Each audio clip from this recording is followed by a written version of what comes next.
രാവിലെ സുധാമണിയുടെ വീട്ടിൽ നിന്നും ഉറക്കെയുള്ള നിലവിളി കേട്ടാണ് നാട്ടുകാർ അങ്ങോട്ടേക്ക് ഓടിക്കൂടിയത്. എന്താ ചേച്ചി, എന്തുപറ്റി? വീടിനുള്ളിലേക്ക് ഓടിക്കൂടിയവരിൽ ആരോ ഹാളിൻ്റെ ഒരു മൂലയ്ക്ക് തലയിൽ കൈ താങ്ങി ഏങ്ങിക്കരയുന്ന സുധാമണിയോട് ചോദിച്ചു. സുധേച്ചി, എന്താ പറ്റിയേ? അയൽക്കാരി ശാന്തി അവർക്കരികിലേക്ക് വന്നിരുന്നു. എൻ്റെ മോൻ, അവൻ അവിടെ. വലതുവശത്തെ മുറിയിലേക്ക് വിരൽ ചൂണ്ടി സുധാമണി അലറിക്കരഞ്ഞു. എല്ലാവരുടെയും നോട്ടം വലതുവശത്തെ മുറിയിലേക്ക് നീണ്ടു. ഒരു നിമിഷം ആ കാഴ്ച കണ്ട് ഏവരും ഒരുപോലെ നടുങ്ങി. 22-കാരനായ സുധാമണിയുടെ മകൻ അഖിൽ ഫാനിൽ തൂങ്ങി നിൽക്കുകയാണ്. കണ്ണുകളൊക്കെ തുറച്ചൊന്തി, നാക്ക് കടിച്ചു പിടിച്ച്. ആ കാഴ്ച അധികനേരം കണ്ടു നിൽക്കാൻ കഴിയാനാവാതെ മിക്കവരും മുഖം തിരിച്ചു കളഞ്ഞു. എൻ്റെ മോൻ, അവൻ പോയി ശാന്തേ. ശാന്തയുടെ മടിയിലേക്ക് വീണ് സുധാമണി വിലപിച്ചുകൊണ്ടിരുന്നു. സംഗതിയുടെ ഗൗരവം മനസ്സിലാക്കിയ ഹൗസിംഗ് കോളനിയിലെ സെക്രട്ടറി സമചിത്തത വീണ്ടെടുത്ത് ഉടനെ തന്നെ പോലീസിൽ വിളിച്ച് അവരോട് വിവരം പറഞ്ഞു. ആരും മുറിയിലേക്ക് കടക്കരുത്, പോലീസിനെ വിളിച്ചിട്ടുണ്ട്, അവരുടനെ എത്തും, നമുക്കെല്ലാവർക്കും പുറത്തിറങ്ങി നിൽക്കാം, സെക്രട്ടറി ഐസക് എല്ലാവരോടുമായി പറഞ്ഞു. വീടിനുള്ളിൽ കൂട്ടം കൂടി നിന്ന ആളുകൾ അയാളുടെ നിർദ്ദേശപ്രകാരം പുറത്തേക്കിറങ്ങി. അയൽക്കാരായ സ്ത്രീകളിൽ ചിലർ ചേർന്ന് സുധാമണിയെ താങ്ങിപ്പിടിച്ച് വരാന്തയിൽ കൊണ്ടിരുത്തി. ആരോ അവർക്ക് കുടിക്കാൻ വെള്ളമൊക്കെ കൊണ്ടു കൊടുത്തു. ബാങ്ക് ജീവനക്കാരിയായ സുധാമണിയുടെയും പ്രവാസിയായ ഉത്തമൻ്റെയും ഒരേയൊരു മകനാണ് മരണപ്പെട്ട അഖിൽ. 22-കാരനായ അഖിൽ പോണ്ടിച്ചേരി യൂണിവേഴ്സിറ്റിയിൽ നിന്നും മാസ് കമ്മ്യൂണിക്കേഷനിൽ PG കഴിഞ്ഞ് എക്സാം എഴുതി റിസൾട്ട് കാത്തിരിക്കുകയായിരുന്നു. രാവിലെ ചായയുമായി മോനെ വിളിക്കാൻ ചെന്ന സുധാമണി കാണുന്നത് ഫാനിൽ തൂങ്ങി നിൽക്കുന്ന മകനെയാണ്. അവരുടെ കയ്യിൽ നിന്നും നിലത്തേക്ക് വീണ് ചിതറിയ ചായക്കപ്പിൻ്റെ കഷ്ണങ്ങൾ മുറിയിൽ അങ്ങിങ്ങായി കിടപ്പുണ്ട്. ചായക്കറ വെളുത്ത ടൈലിൽ പറ്റിപ്പിടിച്ച് തുടങ്ങിയിരുന്നു. 15 മിനിറ്റുകൾക്കുള്ളിൽ തന്നെ CI അമീദും സംഘവും സംഭവസ്ഥലത്ത് എത്തിച്ചേർന്നു. പോലീസിനെ കണ്ടതും ആളുകൾ ഇരുവശത്തേക്കും വഴിഞ്ഞൊഴിഞ്ഞു നിന്നു. ഗേറ്റിനുള്ളിലേക്ക് കയറി നിർത്തിയ ജീപ്പിൽ നിന്നും ഹമീദും സംഘവും പുറത്തിറങ്ങി. ചുറ്റുപാടൊക്കെ ഒന്ന് വീക്ഷിച്ച് ആൾക്കൂട്ടത്തെ ഒന്ന് നോക്കി ഹമീദ് വീടിനുള്ളിലേക്ക് കാലെടുത്ത് വെച്ചു. അപ്പോഴാണ് വരാന്തയുടെ ഒരു മൂലക്കിരുന്ന് കരയുന്ന സുധാമണിയെ അയാൾ ശ്രദ്ധിച്ചത്. മരിച്ച പയ്യൻ്റെ അമ്മയാണ് സാർ, കോൺസ്റ്റബിൾ രാധാകൃഷ്ണൻ ഹമീദിനോട് പറഞ്ഞു. അവരെ ഒന്ന് ഇരുത്തു നോക്കിയിട്ട് അയാൾ കോൺസ്റ്റബിളിനൊപ്പം അകത്തേക്ക് പോയി. പോലീസ് സംഘവും ഫോറൻസിക് ഉദ്യോഗസ്ഥരുമൊക്കെ അവരുടെ ജോലി ചെയ്യുകയാണ്. അഖിൽ തൂങ്ങി നിൽക്കുന്നത് ശ്രദ്ധിച്ചുകൊണ്ട് CI ഹമീദ് ആ മുറിയിലേക്ക് പ്രവേശിച്ചു. അയാളുടെ കണ്ണുകൾ കുറുക്കനെ പോലെ ചുറ്റുപാടും പരതി നടന്നു. തറയിൽ വീണ് പൊട്ടിച്ചിതറി കിടക്കുന്ന ചായക്കപ്പും ടൈലിൽ ഉണങ്ങിപ്പിടിച്ച ചായക്കറയും ഹമീദ് പ്രത്യേകം നോട്ട് ചെയ്തു. പിന്നെ അയാളുടെ നോട്ടം ചെന്ന് നിന്നത് അഖിലിന് നേർക്കാണ്. ഒരു നീല നിറത്തിലെ കോട്ടൺ സാരിയിലാണ് അവൻ തൂങ്ങി നിൽക്കുന്നത്. ഒരു മൊബൈൽ ഫോൺ തറയിൽ ചിതറിക്കിടക്കുന്നുണ്ട്. സാധനങ്ങളൊക്കെ അങ്ങിങ്ങായി വലിച്ചു വാരിയിട്ടിട്ടുണ്ട്. തൂങ്ങാനായി കയറി നിന്ന സ്റ്റൂൾ കട്ടിലിന് സമീപം മറിഞ്ഞു വീണ് കിടക്കുന്നുണ്ട്. എല്ലാം ഒന്ന് ഓട്ടപ്രദക്ഷിണം നടത്തിയിട്ട് ഹമീദ് മറ്റു മുറികൾ കൂടി പരിശോധന നടത്തി. ഒറ്റ നിലയിൽ വരാന്തയും ഹാളും 3 മുറികളും ഒരു അടുക്കളയും അതിനോട് ചേർന്നൊരു വർക്ക് ഏരിയയുമാണ് വീടിന്. 3 മുറികളും ബാത്റൂം അറ്റാച്ച്ഡാണ്.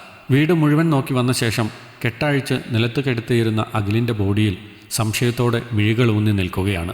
പ്രഥമ ദൃഷ്ട്യാ ഇതൊരു സൂയിസൈഡ് തന്നെയാണ് സാർ. മുറിയിൽ നിന്ന് ആത്മഹത്യാക്കുറിപ്പൊന്നും കണ്ടുകിട്ടിയിട്ടില്ല. ഇൻക്വസ്റ്റ് നടപടികൾ പൂർത്തിയാക്കി അയാൾക്കടുത്തു വന്നു നിന്ന് കോൺസ്റ്റബിൾ രാധാകൃഷ്ണൻ പറഞ്ഞു. താൻ ആ പയ്യൻ്റെ അമ്മയോട് ആ മുറിയിൽ വന്നിരിക്കാൻ പറയൂ. ശരി സാർ.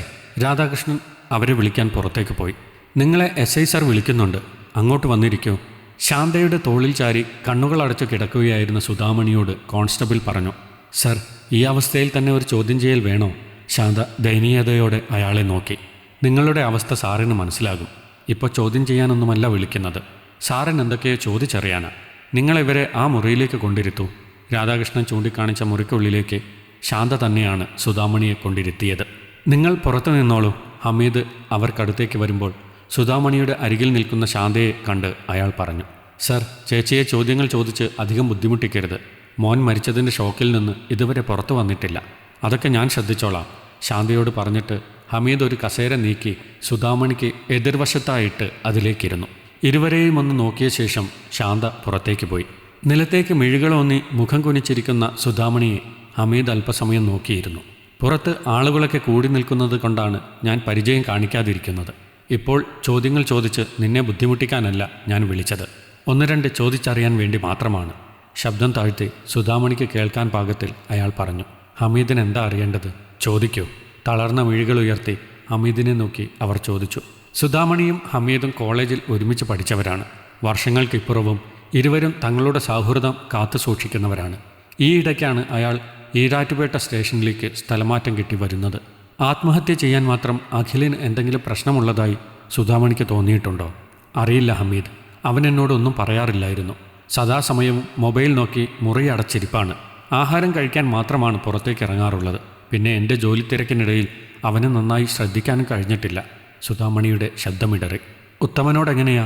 ചേട്ടനോടും അധികം അടുപ്പമില്ല. പോണ്ടിച്ചേരിയിൽ പഠിക്കാൻ പോയതിൽ പിന്നെയാണ് അവനിൽ ഈ മാറ്റങ്ങളൊക്കെ കണ്ടു തുടങ്ങിയത്. മിണ്ടാട്ടം കുറഞ്ഞു. എന്തിനും ഏതിനും ദേഷ്യം പിടിച്ച് ഏതു നേരവും മൊബൈലിൽ തോണ്ടി അവൻ സമയം കളയും. പ്രായത്തിൻ്റെ അല്ലേന്ന് കരുതി ഞങ്ങൾ കാര്യമാക്കിയതുമില്ല. സുധാമണി എപ്പോഴാണ് അഖിലിൻ്റെ ബോഡി കണ്ടത്? രാവിലെ 8 മണിക്ക് ചായയുമായി വിളിക്കാൻ ചെന്നപ്പോൾ. അഖിൽ വാതിലടയ്ക്കാറില്ലേ? ഇല്ല. ഞാൻ എന്നത്തെയും പോലെ വാതിൽ തുറന്ന് അകത്തേക്ക് കയറാൻ തുടങ്ങിയപ്പോഴാണ് മോൻ ഫാനിൽ തൂങ്ങി നിൽക്കുന്നത് കണ്ടത്. ഞാൻ കാണുമ്പോഴേക്കും അവൻ മരിച്ചു കഴിഞ്ഞിരുന്നുവെന്ന് എനിക്ക് മനസ്സിലായി. സുധാമണി ഡെഡ് ബോഡിക്ക് സമീപം പോയോ? ഇല്ല. ആ കാഴ്ച കണ്ടപ്പോൾ തന്നെ ഭയന്ന് വിറച്ച് ശരീരം കുഴഞ്ഞ് ഞാൻ ഹാളിൽ എവിടെയോ ഇരുന്നു പോയി. എനിക്കെന്താ ചെയ്യേണ്ടതെന്ന് അറിയില്ലായിരുന്നു. എൻ്റെ മോൻ, അവൻ എന്തിനാ ഇങ്ങനെയൊരു കടുങ്കൈ ചെയ്തതെന്ന് അറിയില്ല. അവർ തേങ്ങിപ്പോയി. രാത്രി എപ്പോഴാണ് സുധാമണി ഉറങ്ങിയത്? ഞാൻ 10 മണിയൊക്കെ ആകുമ്പോൾ ഉറങ്ങും. ആ സമയം അഖിൽ എന്ത് ചെയ്യുകയായിരുന്നു? ഇന്നലെ ബാങ്കിൽ നിന്ന് എത്തിയപ്പോൾ നല്ല ലേറ്റായിരുന്നു. തലവേദന കാരണം ഭക്ഷണം കഴിക്കാൻ നിൽക്കാതെ ഞാൻ നേരത്തെ കിടക്കാൻ പോയി. ഞാൻ ഉറങ്ങാനായി പോകുമ്പോൾ അവൻ ഭക്ഷണം കഴിക്കുകയായിരുന്നു. മോൻ്റെ മുറിയിൽ നിന്ന് രാത്രി ശബ്ദമൊന്നും കേട്ടില്ലായിരുന്നു. ഇല്ല ഹമീദ്, ഞാൻ ഇന്നലെ കിടന്നപാടെ ഉറങ്ങിപ്പോയിരുന്നു. ഇന്നലെയെന്നല്ല, മിക്കവാറും ബാങ്കിൽ നിന്ന് വൈകി വരുന്ന ദിവസങ്ങളിൽ ഇത് തന്നെയാ സ്ഥിതി. അവർ വിതുമ്പലടക്കി. ഉത്തമനെ അറിയിച്ചോ? ചേട്ടൻ അവിടുന്ന് പുറപ്പെട്ടിട്ടുണ്ട്. രാത്രി ഫ്ലൈറ്റിൽ ഇവിടെ എത്തും. അഖിലിന് എന്തെങ്കിലും അഫെയർ ഉള്ളതായി തോന്നിയിട്ടുണ്ടോ? അവൻ്റെ ഫോൺ വിളിയൊക്കെ കാണുമ്പോൾ സംശയം തോന്നിയിട്ടുണ്ട്. ഒരിക്കൽ അതേക്കുറിച്ച് ചോദിച്ചപ്പോൾ വല്ലാതെ ചൂടായി അവൻ. എന്തായാലും ഞങ്ങൾ അന്വേഷിക്കാം. ഞാൻ കുറച്ച് ദിവസം കഴിഞ്ഞു വരാം. ഇപ്പോഴത്തെ ഈ അവസ്ഥയിൽ നിന്നോട് കൂടുതലായൊന്നും ചോദിക്കാൻ മനസ്സ് വരുന്നില്ല. ഹമീദ് കസേരയിൽ നിന്ന് എണീറ്റു. അയാൾ എഴുന്നേറ്റത് കണ്ട് സുധാമണിയും എണീറ്റു. ഇതല്ലേ അഖിൽ ഉപയോഗിച്ചിരുന്ന മുറി? പിന്നെന്താ അവിടെ? പെട്ടെന്നുള്ള ഹമീദിൻ്റെ ആ ചോദ്യത്തിൽ സുധാമണി വിളറിപ്പോയി. മുഖത്തെ പതർച്ച മറച്ചുവെച്ച് അവർ ഒരുവിധം മറുപടി പറഞ്ഞു. ആദ്യം അവൻ ഉപയോഗിച്ചിരുന്നത് ഈ മുറിയാണ്. ഈ മുറിയിലെ ഫാൻ കേടായപ്പോഴാണ് അവൻ ആ മുറിയിലേക്ക് പോയത്. ഒരാഴ്ചയാകുന്നേയുള്ളൂ അങ്ങോട്ട് മാറിയിട്ട്. വിക്കി സുധാമണി പറഞ്ഞൊപ്പിച്ചു. എന്നാൽ ശരി, കാണാം. ക്യാപ്പ് തലയിലേക്ക് അമർത്തി വെച്ച് ഹമീദ് പുറത്തേക്ക് പോയി. മുഖത്തും കഴുത്തിലും പൊടിഞ്ഞ വിയർപ്പ് കണങ്ങൾ സാരിത്തുമ്പാലൊപ്പി അവർ അയാൾ പോയ വഴിയെ നോക്കി നിന്നു. അഖിലിൻ്റെ ബോഡി ആംബുലൻസിലേക്ക് കയറ്റി ഹോസ്പിറ്റലിലേക്ക് കൊണ്ടുപോയി. അവൻ തൂങ്ങി നിന്ന മുറി പോലീസ് സീൽ വെച്ച് പൂട്ടി. രാത്രി ഫ്ലൈറ്റിൽ ഉത്തമൻ നാട്ടിലെത്തിച്ചേർന്നു. ഏകമകൻ്റെ വിയോഗം പ്രവാസിയായ ആ പിതാവിനെയും ആകെ ഉലച്ചിരുന്നു. പിറ്റേ ദിവസം രാവിലെയോടെ പോസ്റ്റ്മോർട്ടം കഴിഞ്ഞ് അഖിലിൻ്റെ ബോഡി വിട്ടുകിട്ടി. മകൻ്റെ ചേതനയറ്റ ശരീരത്തിൽ വീണ് പൊട്ടിക്കരയുന്ന ഉത്തമനെ സമാധാനിപ്പിക്കാൻ കഴിയാനാവാതെ കണ്ടുനിന്നവരും കണ്ണീർ തുടച്ചു. സ്ത്രീകൾക്ക് നടുവിൽ കരഞ്ഞു തളർന്ന് അർദ്ധബോധാവസ്ഥയിൽ കിടക്കുകയാണ് സുധാമണിയും. ആർക്കും ആരെയും ആശ്വസിപ്പിക്കാൻ വാക്കുകൾ കിട്ടിയിരുന്നില്ല. ദിവസങ്ങൾ കഴിഞ്ഞു. പോലീസ് അന്വേഷണം മുറയ്ക്ക് നടന്നുകൊണ്ടിരുന്നു. അഖിലിൻ്റെ മൊബൈൽ തകർക്കപ്പെട്ടതുകൊണ്ട് പോലീസിന് അവൻ്റെ ഫോൺ പരിശോധിച്ച് തെളിവുകൾ കണ്ടെത്താൻ കഴിഞ്ഞിരുന്നില്ല. മൊബൈൽ ഗെയിമിലൊക്കെ അഡിക്റ്റ് ആയത് കാരണം അങ്ങനെ എന്തെങ്കിലും കാരണമോ അല്ലെങ്കിൽ പ്രണയ നൈരാശ്യമോ ആയിരിക്കും മരണകാരണമെന്ന് പോലീസ് വിധി എഴുതി. അഖിൽ മരിച്ചിട്ട് 2 ആഴ്ച കഴിഞ്ഞിരുന്നു. ഉത്തമൻ എന്തോ ആവശ്യത്തിന് പുറത്തു പോയിരുന്ന സമയമാണ് CI ഹമീദ് മഫ്തിയിൽ സുധാമണിയെ കാണാനായി വീട്ടിലെത്തിയത്. ചില കാര്യങ്ങൾക്ക് വ്യക്തത വരുത്താനുണ്ടായിരുന്നു. അതിനാണ് ഞാനിപ്പോൾ ഇങ്ങോട്ട് വന്നത്. മുഖവരയൊന്നും കൂടാതെ ഹമീദ് പറഞ്ഞു. പതിവില്ലാതെ അയാളുടെ മുഖത്തെ ഗൗരവം അവരിൽ അസ്വസ്ഥത പടർത്തി. എന്താ ഹമീദ്? അവരുടെ സ്വരം വിറച്ചിരുന്നു. എന്തിനാ നീ സ്വന്തം മോനെ കൊന്ന് കെട്ടിത്തൂക്കിയിട്ട് അതിനെ ആത്മഹത്യയാക്കി ചിത്രീകരിച്ചത്? ഹമീദ്, എന്തൊക്കെയാ വിളിച്ചു പറയുന്നത്? ഞാൻ എന്തിനാ എൻ്റെ മോനെ? സുധാമണി കോപം കൊണ്ട് ജ്വലിച്ചു. കള്ളം പറയേണ്ട സുധാമണി, എല്ലാ തെളിവുകളോടും കൂടിയാണ് ഞാൻ സംസാരിക്കുന്നത്. പോസ്റ്റ്മോർട്ടം റിപ്പോർട്ട് പ്രകാരം നിന്റെ മകൻ മരിച്ചിരിക്കുന്നത് രാത്രി 10:30നും 11നും ഇടയ്ക്കാണ്. അവൻ കിടന്നിരുന്ന മുറിയിലെ ഫാനിൽ കുടുക്കുണ്ടാക്കി കെട്ടിത്തൂക്കാൻ നോക്കിയപ്പോൾ ഫാൻ പൊട്ടി വീണിട്ട് അടുത്ത മുറിയിലേക്ക് ബോഡി മാറ്റിക്കെട്ടി. എന്നിട്ട് അതിനൊരു നുണയും പറഞ്ഞു. രാത്രി 10 മണിക്ക് ഉറങ്ങിയെന്ന് എന്നോട് പറഞ്ഞ നീ എന്തിനാ 11 മണിക്ക് ശാന്തയെ വിളിച്ചത്? നിങ്ങൾ 2 പേരും ചേർന്നോ അല്ലെങ്കിൽ നീ ഒറ്റയ്ക്കോ അഖിലിനെ കൊന്നു? എന്നിട്ട് ശാന്തയുടെ സഹായത്തോടെ കെട്ടിത്തൂക്കി ആത്മഹത്യയാക്കി മാറ്റി. നീ തന്ന മൊഴിപ്രകാരം ചായയുമായി മോനെ വിളിക്കാൻ വാതിൽ തുറന്നപ്പോൾ ബോഡി കണ്ടുവെന്നാണ്. ശേഷം മുറിയിൽ കയറാതെ ഹാളിൽ തന്നെ ഇരുന്നുവെന്ന് പറഞ്ഞിട്ടുമുണ്ട്. നീ പറഞ്ഞത് പ്രകാരം നോക്കിയാൽ ചായക്കപ്പ് കിടക്കേണ്ടത് മുറിയുടെ വാതിൽ തുറക്കുന്ന ഭാഗത്താണ്. പക്ഷേ അകത്ത് മുറിയിൽ കട്ടിലിൻ്റെ അരികിലായി തകർന്നു കിടക്കുന്ന കപ്പും നിലത്തെ ചായക്കറയും നിന്റെ മൊഴി കള്ളമാണെന്ന് തെളിയിച്ചു. പിന്നെ മറ്റൊരു കാര്യം കൂടിയുണ്ട്. മരിക്കുന്നതിന് മുൻപ് അഖിൽ ആരുമായോ സെക്സ് ചെയ്തിട്ടുണ്ട്. നടന്നതൊക്കെ പറയുന്നതാണ് നിനക്ക് നല്ലത്. സത്യം സത്യമായി പറഞ്ഞാൽ നിന്നെ ഞാൻ തന്നെ രക്ഷിക്കാം. എന്തിനാ സ്വന്തം മകനെ നീ കൊന്നത്? ഹമീദിൻ്റെ ചോദ്യം ഇടിമുഴക്കം പോലെയാണ് അവരുടെ കാതിൽ പതിഞ്ഞത്. അതെ, ഞാൻ തന്നെയാണ് അവനെ കൊന്നത്. എൻ്റെ മകൻ ജീവിക്കാൻ അർഹനല്ലെന്ന് തോന്നിയതുകൊണ്ടാണ് ഞാൻ അവനെ തീർത്തത്. കാരണം അവൻ അന്ന് ശാന്തയുടെ മോളെ റേപ്പ് ചെയ്തു. അന്ന് സുഖമില്ലാത്തതുകൊണ്ട് പതിവിലും നേരത്തെയാണ് ഞാൻ ബാങ്കിൽ നിന്ന് വന്നത്. സാധാരണ ഞാൻ വരുമ്പോൾ അവൻ അവൻ്റെ റൂമിനുള്ളിലായിരിക്കും. വാതിൽ പൂട്ടാറേയുള്ളൂ. അതുകൊണ്ട് സ്പെയർ കീ എടുത്ത് വാതിൽ തുറന്ന് അകത്ത് കയറിയ ഞാൻ പതിവില്ലാതെ അവൻ്റെ മുറിയിൽ നിന്നൊരു പെൺകുട്ടിയുടെ കരച്ചിൽ കേട്ട് ഞെട്ടി. ലാപ്ടോപ്പിൽ ഏതോ അശ്ലീല വീഡിയോ പ്ലേ ചെയ്തിട്ടുകൊണ്ട് +1 പഠിക്കുന്ന ശാന്തയുടെ മോൾ വേണിയെ എൻ്റെ മോൻ ഉപദ്രവിക്കുകയായിരുന്നു. ശബ്ദം കേട്ട് ഞാൻ ചെന്ന് നോക്കുമ്പോൾ വാതിൽ ചാരിയിട്ടേ ഉണ്ടായിരുന്നുള്ളൂ. വേണിയെ കട്ടിലിനോട് ചേർത്ത് വെച്ച് ഇരു കൈകളും ബന്ദിയാക്കി കിടത്തിയിരിക്കുകയാണ്. അവളുടെ സ്കൂൾ യൂണിഫോം ഊരി നിലത്ത് വലിച്ചെറിഞ്ഞിട്ടുണ്ടായിരുന്നു.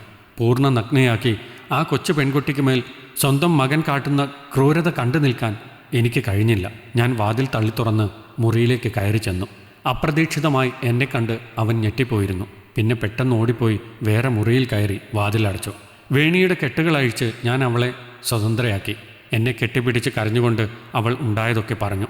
എൻ്റെ മോൻ അവളെ പ്രണയം നടിച്ച് വശത്താക്കി നഗ്നചിത്രങ്ങളും മറ്റും വാങ്ങിയിട്ട് അത് വെച്ച് കൂടെ കിടക്കാൻ ക്ഷണിച്ച് ഭീഷണിപ്പെടുത്തിയിരുന്നു. അവന് പേടിച്ച് ഒരിക്കൽ ഞാനില്ലാത്തപ്പോൾ അവൾ ഇവിടെ വന്നിരുന്നു. അന്ന് അവൻ വേണിയുമായി ബന്ധപ്പെടുന്നത് വീഡിയോ എടുത്തിട്ട് അത് വെച്ച് ഭീഷണിപ്പെടുത്തി അവളെ വീണ്ടും ഇങ്ങോട്ട് വരുത്തി. എൻ്റെ മോൻ്റെ രതിവൈകൃതങ്ങൾ തീർക്കാനായിട്ടാണ് അവൻ ആ കൊച്ചിനെ ഉപയോഗിച്ചു കൊണ്ടിരുന്നത്. പേടിച്ചിട്ട് അതാരോടും പറയാനും പറ്റിയില്ല. ഇത്രയും വൃത്തികേട് ചെയ്തവൻ ഇനി ജീവിക്കേണ്ടെന്ന് തീരുമാനിച്ചത് ഞാനാണ്. ശാന്തയെ വിളിച്ച് നടന്ന കാര്യങ്ങൾ അറിയിച്ചു. സിറ്റിയിലൊരു ഹോസ്പിറ്റലിൽ നേഴ്സാണ് ശാന്ത.